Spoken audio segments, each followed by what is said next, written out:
आज का दिन वास्तव में बड़ा विशेष दिन है। अखंडता और एकता के संरक्षण व संवर्धन हेतु मौलिक कर्तव्यों को, जो हमारे मौलिक कर्तव्य हैं, उनको याद करने का दिन है।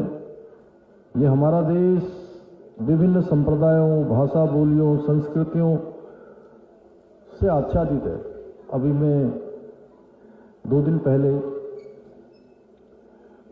एक उत्तराखंड के प्रशासनिक अधिकारियों का 3 दिन का मीट चल रहा था। उस मीट में हमने देखा कि जो अपने कल्चरल प्रोग्राम होते हैं, उस कल्चरल प्रोग्राम में उत्तराखंड का गाना प्रस्तुत किया गया और वो जो सदस्य होते हैं, उन्हीं के पारिवारिक सदस्य, वो भी या जो भी उसमें मेंबर होंगे, उनके अलावा कोई उसमें अपना पार्टिसिपेटर नहीं कर सकता, कोई भी अपना प्रस्तुतिकरण नहीं कर सकता। तब मैंने देखा कि उत्तराखंड का एक गाना, जिसमें एक मिजोरम की महिला, एक झारखंड की महिला, एक बिहार की महिला, वो अपना इतना शानदार प्रस्तुतिकरण दे रहे थे कि सच में यही हमारे यहां विविधता में एकता है।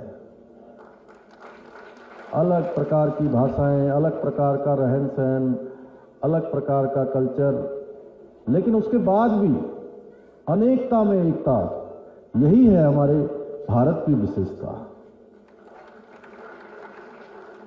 और अनेकता में एकता का यही सूत्र हम सबको एक सूत्र में पिरोने का काम करता है।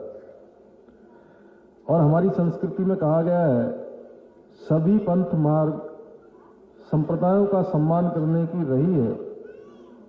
हमारे ग्रंथों में भी कहा गया है, सत्यम एकम विप्रा बहुधा वदंती, अर्थात सत्य एक है और विद्वान लोग उसे अलग अलग तरीके से उसकी व्याख्या करते हैं।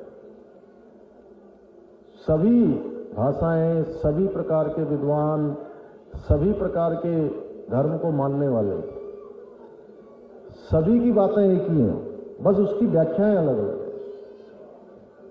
राष्ट्रीय एकता व अखंडता के लिए धार्मिक क्षेत्रीय विविधता के अनुरूप जो हमारा सांप्रदायिक सद्भाव है तथा भाईचारे की भावना है, उसको प्रोत्साहन देना है। और जैसा सादाब शम्स ने कहा कि न कोई अल्पसंख्यक न कोई बहुसंख्यक, सबकी जो दीवार है वो दीवार समाप्त होनी चाहिए।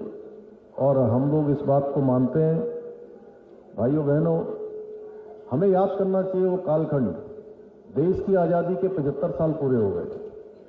हम आज़ादी का अभी हमने अमृत महोत्सव मनाया है और तमाम ऐसे आज़ादी को पाने के लिए, आज़ादी के लिए जिन्होंने संघर्ष किया, अपनी जवानी लगाई, अपनी जिंदगानी लगाई, अपने प्राणों का बलिदान कर दिया, अपनी शहादत दे दी, तब जाके भारत आजाद हुआ था।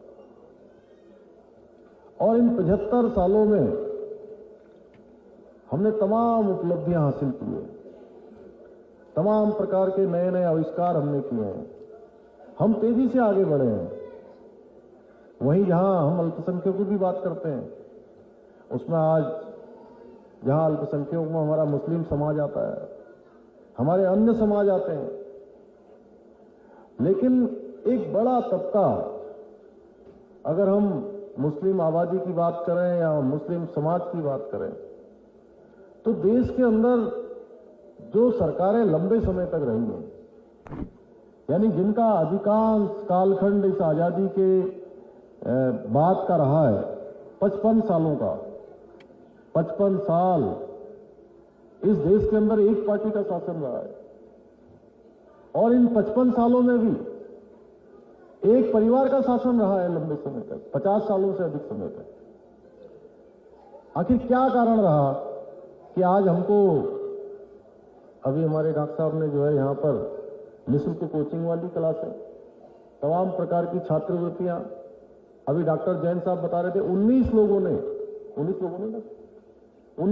ने सरकार के द्वारा जो सहायता दी गई है, छात्रवृत्ति दी गई है, उससे एमबीबीएस की पढ़ाई पूरी करी है।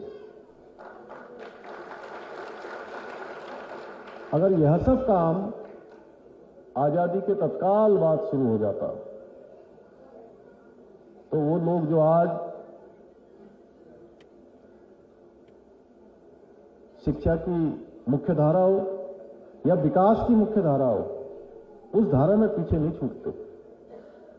केवल लोगों को भरमाने का काम हुआ है, केवल लोगों के बीच में गलतफहमियां पैदा करने का काम हुआ है, लोगों के बीच में संदेह पैदा करने का काम हुआ है। मैं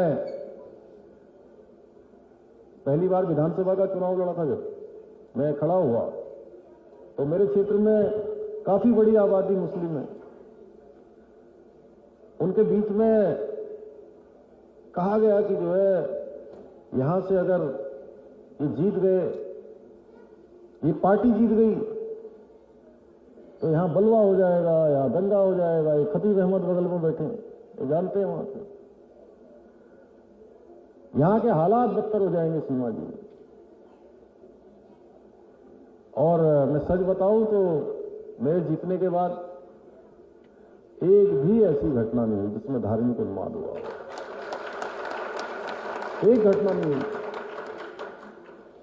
बिल्कुल सब मिलजुल कर रहते थे। जो हम कहते थे कि ये हमारा क्षेत्र कौमी एकता का गुलदस्ता है, वो कौमी एकता के रूप में और भाईचारा मजबूत हुआ।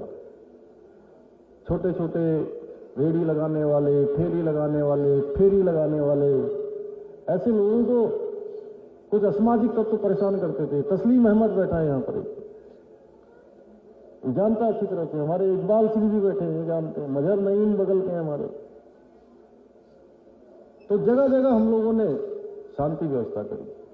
भाइयों बहनों, हमको बहुत लंबा अगर मैं बोलना है तो बहुत लंबा मैं बोल सकता हूं, लेकिन मैं आपको बताना चाहता हूं, देश के प्रधानमंत्री के रूप में जब से नरेंद्र मोदी जी ने कामकाज संभाला, पूरे देश के अंदर विकास का पैमाना किसी की जाति, किसी के धर्म, किसी के पंथ, किसी के मजहब के आधार पर तय नहीं हुआ। विकास का पैमाना सबका साथ, सबका विकास, सबका विश्वास और सबका प्रयास, इसके आधार पर तय हुआ है। आप देखिए, आज उज्ज्वला गैस योजना चली, उज्ज्वला योजना चली, इस आधार पर उसका सिलेंडर नहीं मिला कि कौन हिंदू है, कौन मुस्लिम है, कौन सिख है, कौन ईसाई है, कौन फारसी है या कौन जैन है, बौद्ध है। उसका एक ही मानक था कि किसको जरूरत है, कौन समाज में पीछे छूटा हुआ है।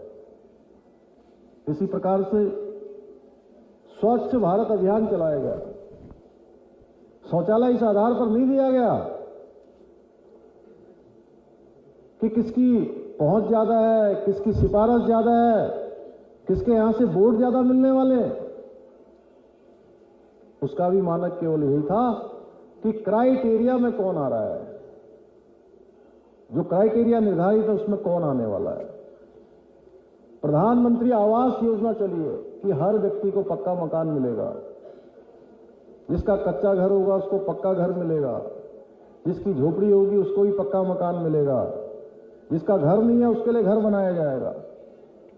उसका भी मानक यही रखा गया कि कौन इस क्राइटेरिया में, कौन इस औपचारिकता में जो फिट बैठेगा उसको मकान मिलेगा, उसके लिए पक्का मकान मिलेगा।